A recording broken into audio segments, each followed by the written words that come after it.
Good morning, YouTube.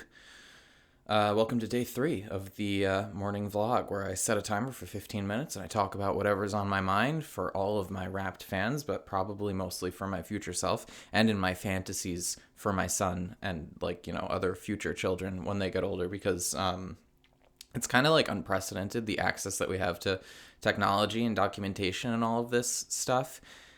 And I was watching random vlogs from like the 90s and 80s recently, just like people with camcorders, because it took so much effort back then to like go around and film yourself. But people with camcorders filming themselves in like regular sort of mundane day-to-day activities and just seeing like the environment was super cool.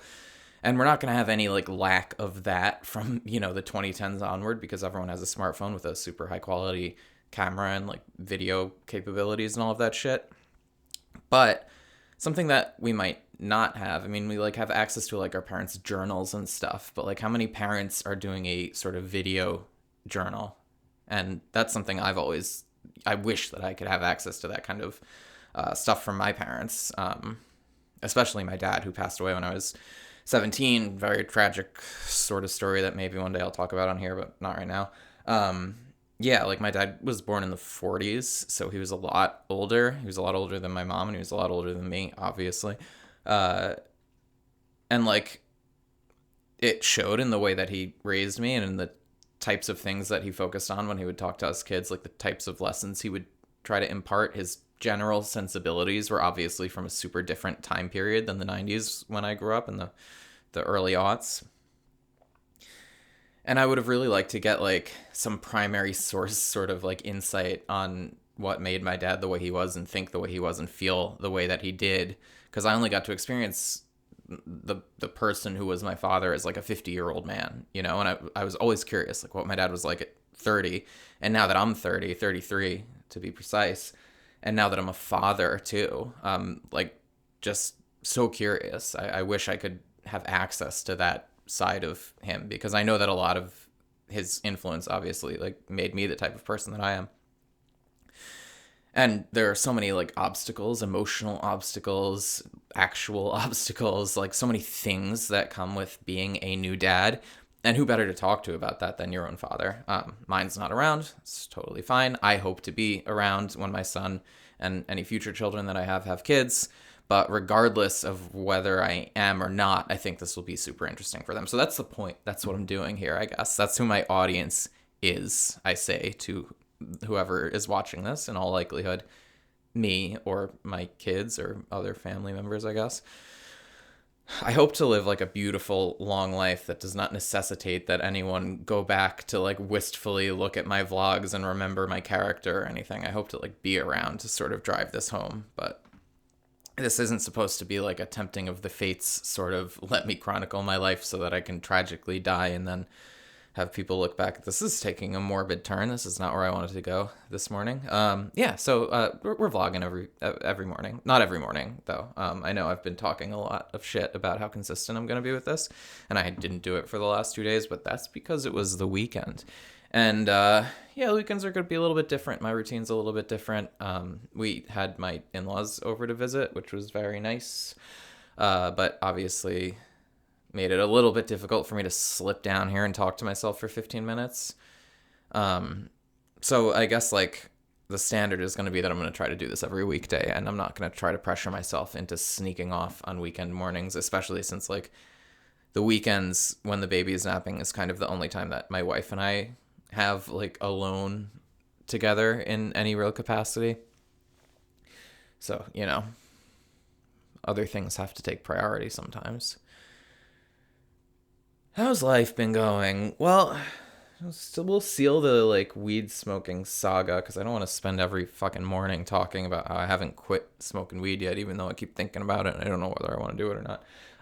I smoked the rest of my weed. That like ounce that I was bragging about that has lasted me for like 6 months is no longer with us. And I had like a quarter that was given to me by someone who grew it. And I gave that away to someone. So I don't have any flour with me. I do have some edibles, and we'll see how that goes, I guess. But at the very least, I won't be smoking anything anytime soon. Because the other thing on top of like knowing that I don't like getting the munchies is I know I don't want to spend money on weed anymore. At least not right now, not the way that things are. For context, my wife like makes more money than I do, but I still have a full-time job that like I kind of slack off at a lot. I make decent money at it, but it's not something that either of us want to rely on to like maintain our life, although we do rely on it to maintain our lifestyle. We could live on just her income, and eventually we're going to need to. And in an effort to get like closer to that and to figure out more of like what that would actually entail, we've sort of switched around the way we do our finances. And long story short, it's severely cut down on the amount of like flex spending that I can do every month and that she can do every month. Our system is pretty fair and equitable. But in either case, like spending 200 and something dollars on an ounce of weed is way out of the question for me, especially when I have other things that I want to be saving money for. Like I have, many aspirations and goals, each of which is more expensive than the last. Like I want to be a hang glider pilot and lessons are super expensive. I went and got like my H1 certification. There's 3 certifications you can get. H1 is basically your like learner's permit of hang gliding. It just means that you can keep learning. You can't really do much with it. H2, I don't really know what the like big difference between H2 and I know the difference between 2 and 3. I don't really know. I guess H2 just means you're in between 1 and 3. H3 is like you're a hang gliding pilot. You get to jump off the mountains unsupervised. No one's watching you too closely. So H3 is like the driver's license. H1 is like the learner's permit. And H2 is some weird sort of intermediary thing. I want to get H3 as soon as possible. Our plan right now is for me to go and get H2 at this hang gliding school in New Hampshire in the spring. It costs like $2,000 every time you want to ascend in the ranks. Like lessons are expensive, and then getting hang gliders expensive, and then getting all the like peripheral equipment is expensive, and then like getting the stuff you need to build on top of your car so that you can transport a hang glider is, it costs money. It's not as expensive as a lot of the other things that I've just stated, but it all costs money, and I feel like my money would be better spent going towards that than many other things.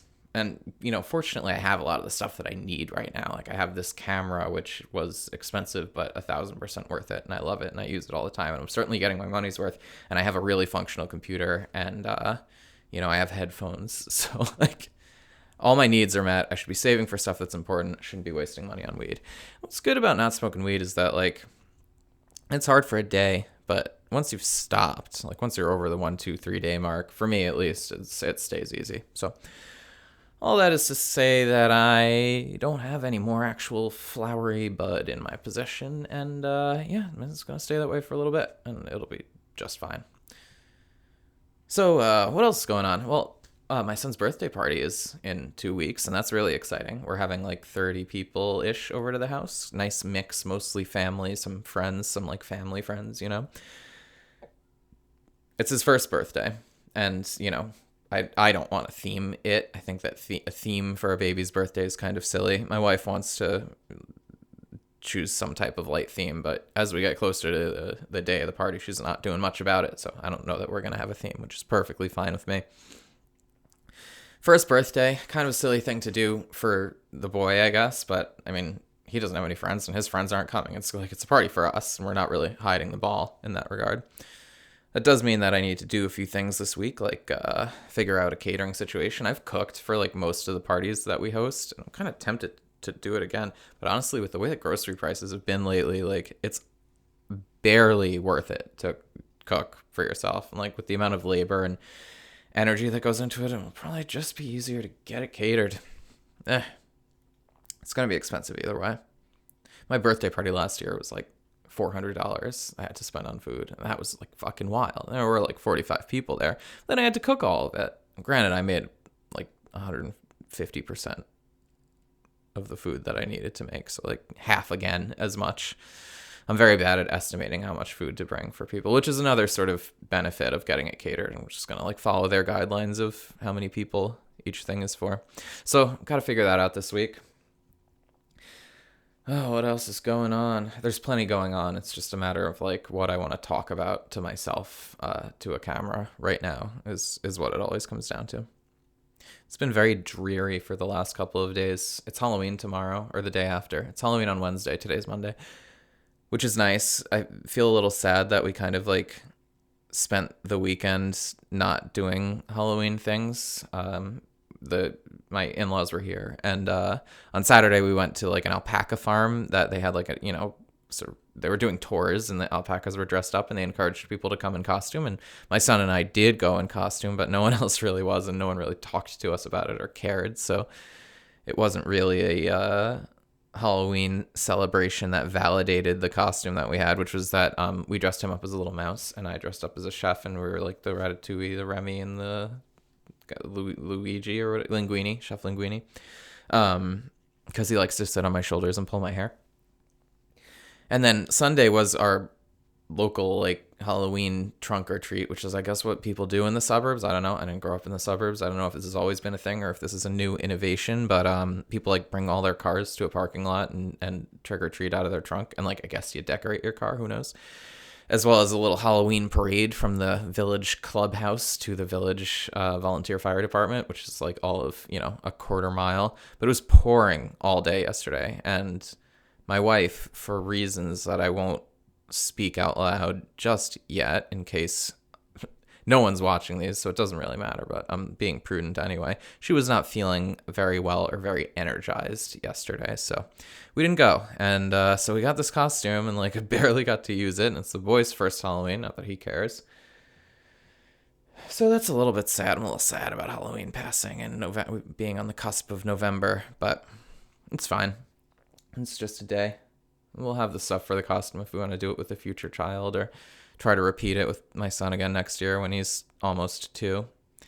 He's been growing really, like, he's always growing, right? Baby, right? They're always changing. But he's been growing in, like, that his personality has been developing a lot lately, and it's been really cool to see. He's, like, super communicative now. He's almost 1 year old, obviously. His birthday's in a couple weeks. And like over the last like month, the sounds that he's making have expanded broadly. He used to only say ma ba ba ba ba, and now he'll do a D sound and a G sound and a K sound sometimes. And he likes to mix them all together, and he's babbling, and it's very cute. And he also he tries to communicate things to us now. Like he points at stuff that he wants, and he jerks his body around, and he makes noises that make it very clear if he's happy about something or not happy about something. He's sort of turning into a little despot, like a little like tyrant. Because, like, if he doesn't want something, he's very clear about it. But I think that's what all babies are like at that age. And I'm less concerned with his, like, attitude towards yelling at us all of the time and demanding things of us and just being a little boss baby than I would be if he were, like, 3 or 2.5, or an age in which we could communicate what things are appropriate and are not appropriate. This is literally him figuring out how to express himself and doing it for the first time and expressing his desires, or much more frequently, his like desire not to have something in front of him for the first time. So like the time for tailoring the way that he expresses himself, I think, is not now. It is in the distant future, or not so distant future, really. And it's been wonderful. And I've been thinking about like lately, this morning anyway, I was looking at him, and like it's funny because he looks a lot like my grandfather, or his grandfather on my wife's side, my wife's dad. He also looks a lot like my wife's brother, and he looks a little bit like my dad too. And like it's a little bit more difficult to say because like we don't see my dad, obviously, because he's not with us anymore. So like no one's really thinking about whether he looks like my dad or not. My siblings have mentioned it a little bit, but he looks a little bit like him, which is cool. But like at the end of the day, he mostly looks like me, and that's really cool because I've never, like as a kid, you're always told who you look like, and I've just always sort of viewed myself as a composite of different features that I inherited from different people, which I am, of course, but less as like a unique like entity who looks like himself. Like what if I just look like me? And now it's just like we're getting a little, maybe I'm not expressing this perfectly, but now I have a boy who does look just like me, so it makes me feel like more of an autonomous aesthetic person, I guess. And it's also like I'm happy that he looks like all of the different people that he looks like. It's very cool. But also at the end of the day, I am proud and not even proud. It's just like this weird, like innate, it is pride. It's just this innate sense of pride that I have. That's the timer. Don't restart. Just go away. Just stop. There's just like an innate sense of like pride and confidence that like, this is my boy. And I love walking around with him. And like when I walk and I carry him, he sort of holds on with one hand and he faces outward with me. So we're sort of like viewing and absorbing and interacting with the world together. And it's great. It's one of my favorite things to do. Just walk around with him and like both of us just be going out and facing all of the externalities of the world together. I love him so much. Being a dad is like the best thing that's happened to me so far, maybe in my entire life. What an incredibly emotionally validating experience this has been. I cry all the time now, which was sort of expected. My dad used to cry all the time too.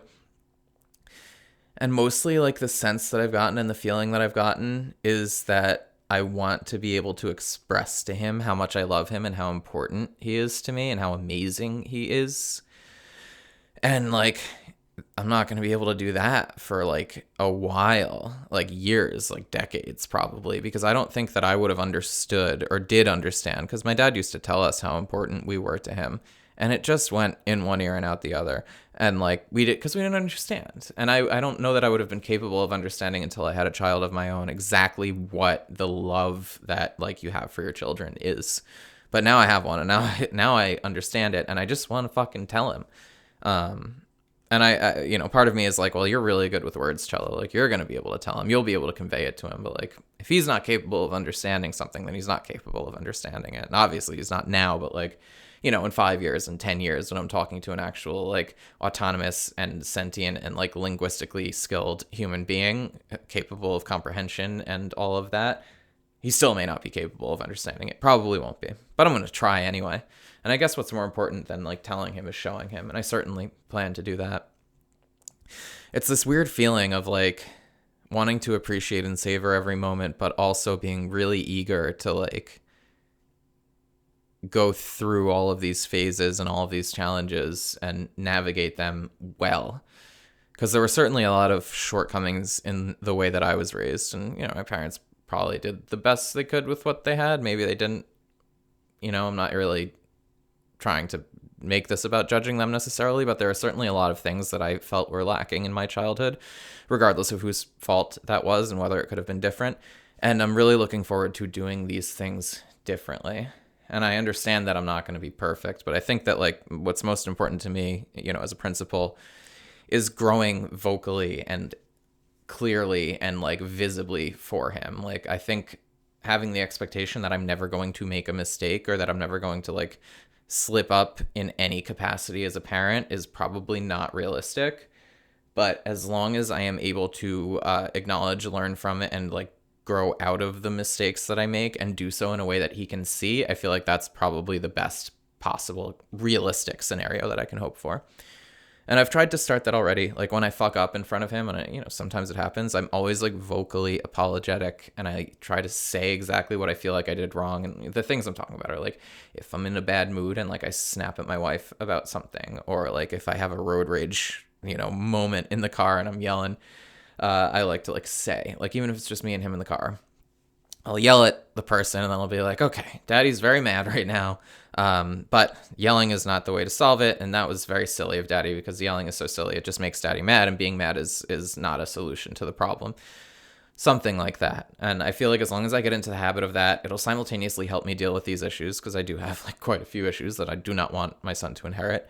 But it'll also teach him the most important thing, which is that in spite of all of our imperfection and like that the expectation of perfection is not a good one, that the most that we can hope for and what we should hold ourselves to is the desire to acknowledge and grow from our mistakes. So that's the dad talk for today. We're getting overtime, and I have other things that I do need to do, so I'm going to go do them. But yeah, happy Monday, everybody. We will see you tomorrow.